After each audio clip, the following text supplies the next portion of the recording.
जय श्री राम सभी को। दोस्तों, जैसे कि हम जानते हैं कि हिंदुस्तान में इस समय इस्लाम बहुत ज़्यादा खतरे में है। इस्लाम इतना खतरे में है कि मुसलमान डर डर के जी रहे हैं, मुसलमान मर रहे हैं, जानबूझ के मुसलमानों को टारगेट किया जा रहा है, जानबूझ के मुसलमानों के घर तोड़े जा रहे हैं, उन पर बिल्डोज़र चलाए जा रहे हैं। सब कुछ जानबूझ के नहीं हो रहा है और मुसलमान जानबूझ के खतरे में नहीं पड़ा है। मुसलमान अपनी हरकतों की वजह से खतरे में पड़ा और अपने आप को खतरे में डाल रहा है। इसके पीछे के कुछ बहुत बड़े रीज़न हैं। और इस्लाम कब से खतरे में पड़ा है हिंदुस्तान में? आज से तो नहीं पड़ा।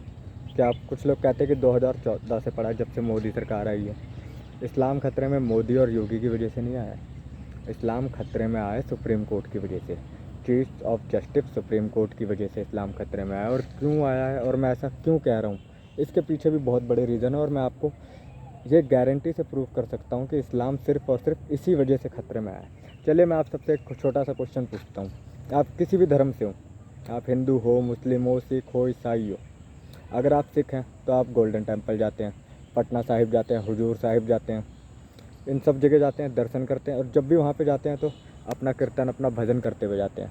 हम हिंदू लोग वैष्णो देवी जाते हैं, खाटू श्याम के दरबार जाते हैं, केदारनाथ जाते हैं। जहाँ भी जाते हैं, अगर हम केदारनाथ जाते हैं तो भोलेनाथ का नारा लगाते हुए जाते हैं। अगर हम वैष्णो देवी जाते हैं तो पूरे रास्ते भर जय माता दी, जय माता दी, जय माता दी करते हुए जाते हैं। और अगर हम खाटू श्याम बाबा के पास जाते हैं तो हम बाबा जी की कीर्तन भजन कीर्तन करते हैं। तो सब जगह का अपना अपना महत्व है, सब जगह की अपनी अपनी इच्छा है। जब से सुप्रीम कोर्ट के चीफ जस्टिस ने राम मंदिर का फैसला राम भक्तों के पक्ष में सुनाया था, उस दिन से इस्लाम खतरे में हो गया था। क्योंकि उस दिन से ही माना जा रहा था कि अब राम राज्य देश में आएगा। अयोध्या सिर्फ एक मंदिर नहीं है। अगर कोई ये सोचता है कि अयोध्या एक मंदिर है तो मैं उसको पहली बात बता दूं, अयोध्या सिर्फ एक मंदिर नहीं है। राम सिर्फ एक भगवान नहीं है। राम हमारी आस्था है, हमारी आत्मा है, राम हमारा कण कण है। तो इसको मंदिर से जोड़ना गलत बात है। तो कोई भी अयोध्या में राम मंदिर है ये ना बोले। अयोध्या हमारा कण कण है। और इसके पीछे के कई रीज़न मैं आपको बताता हूँ। अयोध्या में सिर्फ राम मंदिर नहीं बन रहा है, अयोध्या में उन लोगों के लिए भी बन रहा है जिन लोगों ने राम मंदिर आंदोलन में अपने प्राण गंवाए। अयोध्या में रामायण का पूरा इतिहास लिखा जाएगा। अयोध्या में हमारे संस्कृति बनाई जाएगी, हमारी संस्कृति के बारे में बताया जाएगा, हमारे ग्रंथों के बारे में बताया जाएगा। और मैं इस बात के दावे से कह सकता हूँ आप सब लोगों को, अगर आप में से कुछ लोग यंग हैं और मेरी तरह उम्र के हैं, तो उन लोगों ने अपना राम मंदिर का आंदोलन नहीं देखा होगा। जैसे कि मैंने नहीं देखा, उस टाइम पे मैं पैदा नहीं हुआ था, उस टाइम पे मेरा जन्म नहीं हुआ था, मैंने नहीं देखा। मेरे फादर जो कि आरएसएस में थे, और मेरे फादर आज भी आरएसएस में हैं, खैर बीमार चलते हैं, भगवान की कृपा है कि वो जल्दी स्वस्थ हो जाए।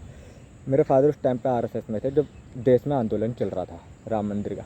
उस टाइम पे अगर आप लोगों को याद हो तो देश में लाखों लोगों ने राम नाम की ईंट और चंदा अयोध्या भिजवाया था, और ना सिर्फ इंडिया से बल्कि विदेशों से आया था। अब आप ये सोच लें कि उस टाइम पे जब इतने सारे लोगों का सपोर्ट राम मंदिर को मिला, लेकिन सुप्रीम कोर्ट ने तो रोक दिया काम। उस टाइम पे इतने सारे लोगों का जब राम मंदिर के पक्ष में खड़े होना, सपोर्ट करना, ईंटें भिजवाना, चंदा भिजवाना, ना केवल सिर्फ देश से विदेशों से, तो आप सोच सकते हो अब जब राम मंदिर का फैसला आया है तो पूरे हिंदुस्तान में खुशी की लहर दौड़ गई।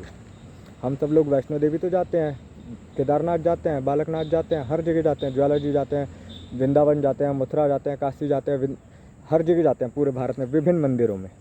लेकिन अयोध्या नाथ एक ऐसी जगह होगी जहाँ पे छोटे से छोटा गरीब हिंदू भी एक ना एक दिन दर्शन करने जाएगा, अपने राम लल्ला के दर्शन करने जाएगा। और वहाँ पे सिर्फ मंदिर में दर्शन करने नहीं जाएगा, अपनी संस्कृति, अपने ग्रंथ, अपने वेद, हर एक चीज़ के दर्शन कर कर आएगा। और यही चीज़ इन मुल्लों को पसंद नहीं आ रही है। इन मुल्लों को ये चीज़ पसंद नहीं आ रही है कि कोई हिंदू जाए और अपना इतिहास पढ़े। इन मुल्लों को ये चीज़ पसंद नहीं आ रही है कि भगवान राम ने क्यों राम राज्य लाया था और किसके लिए राम राज्य लाया था। उनके लिए जनता एक बराबर थी, जैसे माननीय योगी आदित्यनाथ के लिए जनता एक बराबर थी, ना हिंदू ना मुस्लिम। लेकिन इन मुल्लों को तो घंटा फ़र्क नहीं पड़ता। और मैं इन मुल्लों को एक बात बता देना चाहता हूँ, अगर तुमने दोबारा ये बात कभी बोली कि हम 20 करोड़ लोग हैं, हम 30 करोड़ लोग हैं, हम सड़कों पे उतर जाएंगे, तलवारें लेकर आ जाएंगे, मुहर्रम की तरह खून बहा देंगे, तो उनको मैं बता दूँ, तुम्हारे लिए ना, तुम अपने आप को, एक छोटी सी बात बताता हूँ, तुम मुल्लों अपने आप को कभी आरएसएस से तुलना मत करना। क्योंकि आरएसएस तुम्हारा बाप है और वो भगवान राम की सेना है, ठीक है।